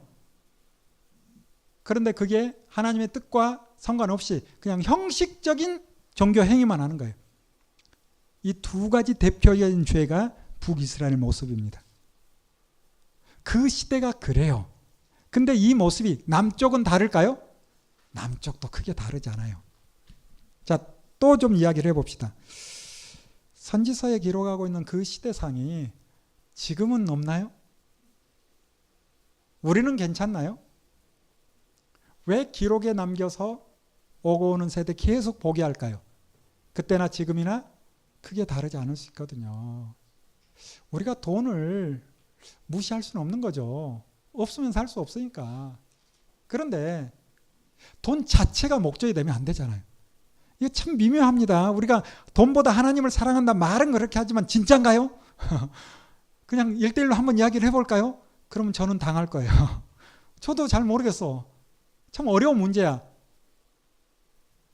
정말 어려운 문제인데 그렇다 할지라도 무엇이 먼저고 무엇을 붙들어야 될 것인지는 정확히 알아야죠. 끊임없이 하나님의 말씀을 통해서 우리 자신을 쳐서 복종시키려고 몸부림쳐야 돼요. 그렇지 않으면 나도 모르는 어느 순간에 하나님과 멀어져 버리는 그런 위험성이 있거든요. 그래서 선지자들이 활동하는 그 시대상이 지금 우리가 사는 이 시대와 크게 다르지 않아요. 크게 다르지 않아요. 아모스서를 읽어보면 돈이 좋아가지고 많은 땅을 취해요. 여러분, 이스라엘 땅은 다른 사람이 사용하고 있는 땅을 자기 걸로 만들 수 있어요, 없어요? 없거든요. 희년이 되면 돌려줘야 돼. 이게 법이잖아. 근데 이미 다 무너져 버렸어. 나중에 보시면 이사야, 미에가도 보면 똑같아요. 그래서 크지도 않은 유다 땅에 홀로 거하려 하는 자들이 있대. 그 시대를 살면서 저녁에 내일 뭐 할까? 그리고 그 다음날 일어나서 자기가 하고 싶은 것 다 하는 사람은 화했을진저. 제가 좀 빠뜨렸는데 그 하고 싶은 일이 하나님의 뜻과 다른 자기의 욕심을 채우는 일이에요. 우리는 생각하기에 일단 하고 싶은 일 다 하고 힘이 있고 권력이 또 많은 돈을 가지고 있고 그러면 하나님으로부터 복받았다 이렇게 단순하게 생각할 수 있는데 하나님께 복받은 것이 아니라 그게 화의 원인이 될 수 있다는 것을 우리는 말씀을 통해서 끊임없이 살펴야 됩니다. 여기 있는 분들에게 이런 이야기 할 필요는 없긴 한데 사실 강의하다 보면 저도 막 헷갈릴 때가 있어. 그래도 하나님께 나와서 하나님의 말씀을 잘 듣고 그렇게 살려고 몸부림치는데 왜 내가 사실 들어야 될 대상들은 다 집에 갔어. 교회마다 다 끝났어. 이게 참 숙제야. 이게 참 숙제야. 그러나 우리가 보는 것은 다른 사람이 아니라 우리라도 끝까지 흔들지 말고 바르게 해보려고 몸부림쳐 보는 거죠. 자, 이사야 시대, 미가 시대도 똑같이 성경이 아주 구체적으로 해요. 땅 투기, 집 투기. 그들에게 뭐가 있을 거다? 화 있을 것이다. 우리나라는 투자로 생각하는 사람도 많죠. 네, 세상 사람들은 그럴 수 있다고 봐요. 근데 우리는 그 돈 된다고 해도 좀 고민은 해볼 필요가 있다고 봐요. 좀 고민을 해야 합니다. 우리가 똑같이 휩쓸려서 돈 되는 곳에 똑같이 뛰어다닌다. 좀 고민을 해봐야 된다고 봐요. 진짜. 하나님과 1:1 관계에서 여러분이 정립을 하세요. 저 목사님 너무 옆으로 간 거 아닌가? 그렇게 생각하더라도 일단 여러분이 정립해 보세요.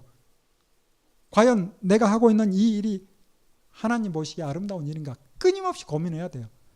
사실은 우리가 믿는다 이걸 통해서 누군가를 하나님께로 이끌어내는 거 사실 불가능에 가까운 시대가 이미 도래했습니다.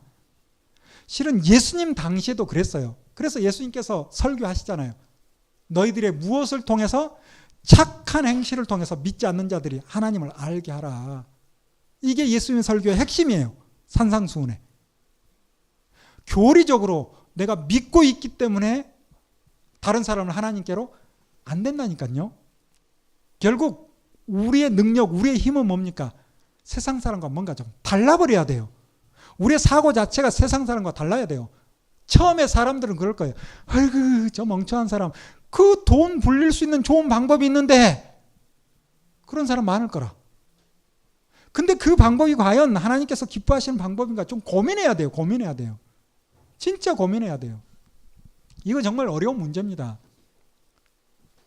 우리가 봤던 아수르도 그 힘을 가지고 왕창 다 끌어다가 자기들 자국의 이익을 위해서 다 취한 거예요. 근데 성경은 뭐라는가? 그거 죄라고 그러거든요. 근데 은연중에 우리도 여러분 능력 있다고 다른 상가나 다른 기업들은 다 무너지고 나만 독점, 이것도 한번 고민해 봐야 돼요. 제가 또 멀리 갔죠. 고민해 봐야 돼요. 함께 사는 게 뭘까? 함께 사는 게 뭘까? 여러분 대한민국 사회는 어떤 사회입니까? 민주 공화국이죠. 공화국이 이상한 이야기인가요? 우리 헌법에 나온 헌법 제3조니까 우리는 민주 공화국이다. 공화가 뭐예요? 함께 사는 거예요. 함께 사는 거예요. 이 중요한 가치를 헌법에 넣어놓고도 민주만 외쳐. 민주만. 내가 주인이다. 그래 맞아. 우리가 주인이에요. 근데 진짜 주인은 하나님이시고 우리가 놓치고 있는 것이 함께 사는 거예요. 이런 이야기가 어디서 울려 퍼져야 됩니까? 교회에서 퍼져야 되거든요. 실은 교회에서. 제가 잡발이네요. 그렇죠. 그만할게요. 성경이 잡발이라 그렇게 봐야 되나? 성경이 무슨 이야기합니까? 함께 살라는 거예요. 함께. 이게 너무도 안타까운 문제예요. 너무도. 우리가 은연중에 한국교회가 한쪽으로 너무 쏠렸어. 저는 굉장히 보수적인 합동측 교단의 목회자입니다. 그래서 저는 굉장히 진보적인 사람이 아니라 보수적인 사람이에요. 보수적인 사람. 사안별로 보수와 진보로 가야지. 무조건 덮어놓고 보수는 성경적이고 진보는 자유주의고 성경적이지 않다. 이런 엉터리 같은 경우가 어디 있어요?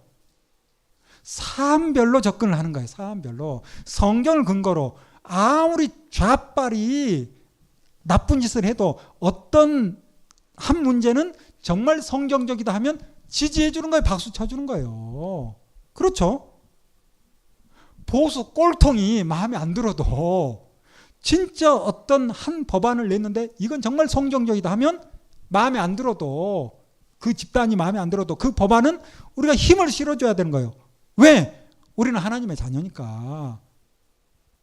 그래서 사안별로 접근해야지 내 어떤 정치적 성향을 따라, 출신을 따라, 연고를 따라, 가까운 사람이 누군가에 따라서 보수냐 진보냐 이렇게 나눠지면 절대 안 되는 거예요. 우리 헌법은 또 성경은 무슨 이야기하는가? 함께 살기를 바라거든요. 누가 나쁜 사람이에요? 나뿐이다 하는 사람이 나쁜 사람이에요. 이사야에 나옵니다.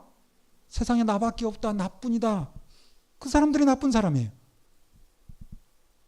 하나님으로부터 감당할 수 없는 복을 받고 싶으세요? 나만? 우리 가족만? 이거 허탄한 걸 수 있어요. 한번 고민해 봐야 돼요. 과연 진짜 복이 무엇인가?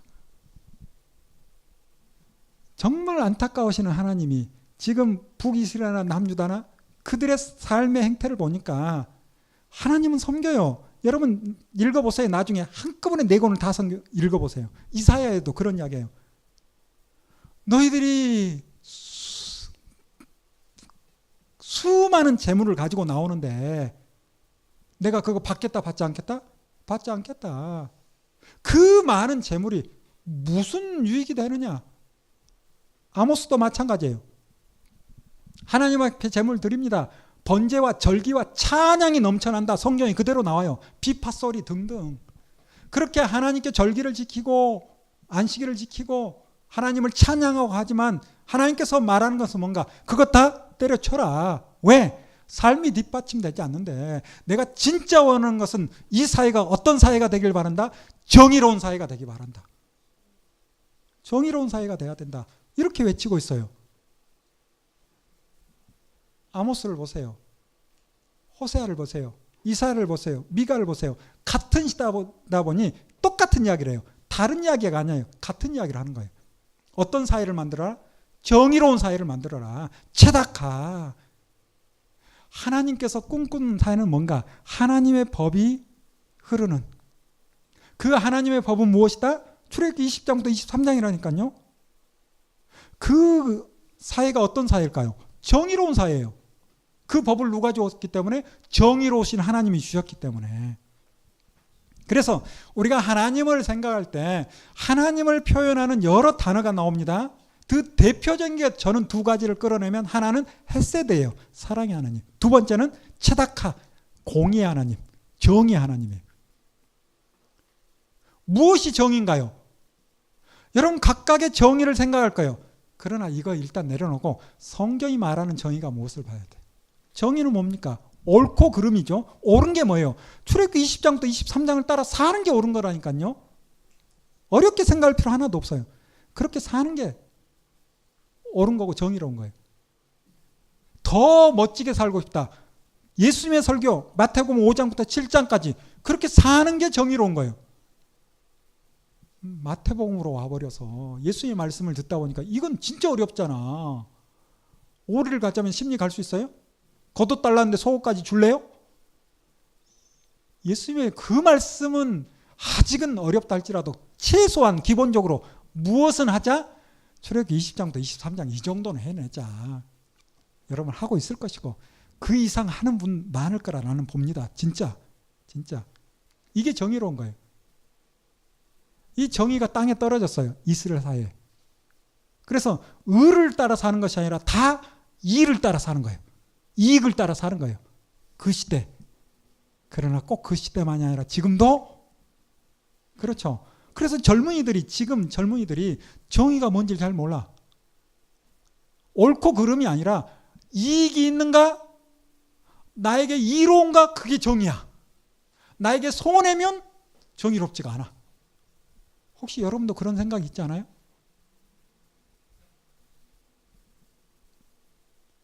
대개는 다 이익을 따라서 하니까. 쉬운 문제는 아니지만 제가 똑같은 이야기를 또 일단 무엇이 옳은지는 합시다. 목사님 그렇게 외치는데 목사님 그렇게 사세요? 저에게 물어보지 마세요. 저도 어렵습니다. 정말 강의하다 보면 진짜 어려운 게 그거예요. 전하는 거야. 벌써 장세부터 해수록까지 한 100번 왔다 갔다 하다 보니까 자랑 좀 하면 놀랍지 않아요? 그냥 띄워놓고 막 다 하죠. 성경 뭐 별로 보지도 않고 큰 흐름을 다 꿰고 있죠. 창세부터 계시록까지 한 100번 왔다 갔다 했어요. 그러니까 뭐. 근데 진짜 숙제는 뭔가 하면 어떤 분이 저를 존경한대. 아이고 삶이 뒷받침돼야 존경받는 거지 전하는 게 뭐 좀 뛰어나다 해서 그건 존경의 대상이 아니거든. 한 목사님이 개척하기 전에 존경하는 목사님 교회에 와보고 싶다고 해서 오늘 와가지고 잠깐 상담하고 갔는데 아이고 제가 그 말 듣고 얼마나 부끄러운지 저를 뭘 얼마나 좀 안다고 제 강의 몇 번 들었다고 우리가 아는 것과 사는 것은 완전히 다르거든요. 저도 가장 큰 숙제가 이거예요. 가장 큰 숙제가 우리 함께 알아서 머리만 키울 것이 아니라 이렇게 살아가려고 좀 몸부림 쳐봐야 돼요. 진짜. 그래서 할 수만 있으면 같이 뜻을 이루어서 같은 생각을 가지고 서로 좀 견제를 해야 돼. 그래서 두 분 집사님이 제 강의 들으러 온 거 아닙니다. 두 분도 대단한 분이에요. 강의할 수 있는 분이에요. 딴 소리 하나 안 하나 이거 보는 거예요. 이거. 아까 오면서 그러더라고요. 목사님 딴 소리 할지 모르니까 제가 언제 기회가 되면 우리 집사님 강의 한번 들어보세요. 저보다 먼저 그만할까요? 네, 그만. 중국에서 강의하는데 제가 가방 들고 왔어요. 여기까지만. 근데 강의 잘한다고 하나님 앞에 잘 사는 건 또 아니죠? 네, 여기까지도. 정말 어려운 문제입니다. 쉬운 건 아니에요. 그러나 다시 말씀드렸듯이 무엇이 옳은지는 안 알아요. 덜 까불죠 우리가. 까불지라도 않지. 하나님께서 진정 원하시는 것이 무엇인가. 아모스, 호세아, 이사야가 한 번에 쫙 깨면 말씀드린 것처럼 두 가지를 이야기하는 거예요.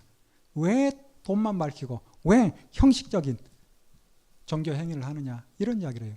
여러분 기독교는 제사 종교가 아닙니다. 이거 분명하게 기억을 해야 돼요. 근데 지금 너무도 많은 사람들이 기독교를 제사 종교인 양 그러면 하나님께서 가슴 아픈 거죠. 여러분 고대 종교를 비교해 보세요. 우상, 이방 종교의 특징은 뭡니까? 한결같이 제사 종교예요. 제사 종교. 윤리, 도덕 이건 저 뒤에 있는 거예요. 신을 기쁘게 하면 땡! 그걸로 끝나. 근데 하나님께서 그렇게 말씀했나요? 아니라니까. 계속 또 반복적으로 이야기하듯이 제사가 우선이에요. 10계명이나 10가지 계명 이게 우선이었어요. 이게 삶이 우선이었어요. 성경은. 그래서 출애굽기 20장부터 23장에 삶에 대한 이야기를 해요. 이렇게 살지 못했을 때 제사법이 그 후에 나오는 거예요. 정결법이 그 후에. 그리고 다시 하나님께서 강조하는 것은 성결법이에요. 그래서 제사가 필요 없다 이 말은 아닌데 기독교를 제사 종교로 생각해서 하나님 앞에 제사만 잘 들으면 예배만 잘 들으면 예배 승리자가 하면서 그 예배에 집중하면 다 끝난 것처럼 이야기하는 것은 하나님을 이방 종교의 신으로 오해하는 거예요. 우리 아버지를 그렇게 할 수 없죠. 그렇지 않나요? 하나님은 완전하신 우리 아버지인데 그렇죠. 사람은 속일지 모르지만 하나님은 또 속일 수도 없잖아요. 그러므로 우리의 삶이 뒷받침되지 않는다면 우리의 신앙생활을 다시 한번 점검을 해볼 필요가 있는 거죠. 자, 이렇게 묶음으로 아모스, 호세아, 이사야가 다 끝난 겁니까? 끝난 겁니다. 네 권을 이렇게 묶어서 보고 이제 열왕기하 18장으로 다시 역사로 넘어가는 거예요. 자, 잠깐 쉬었다가 역사서로 넘어가겠습니다.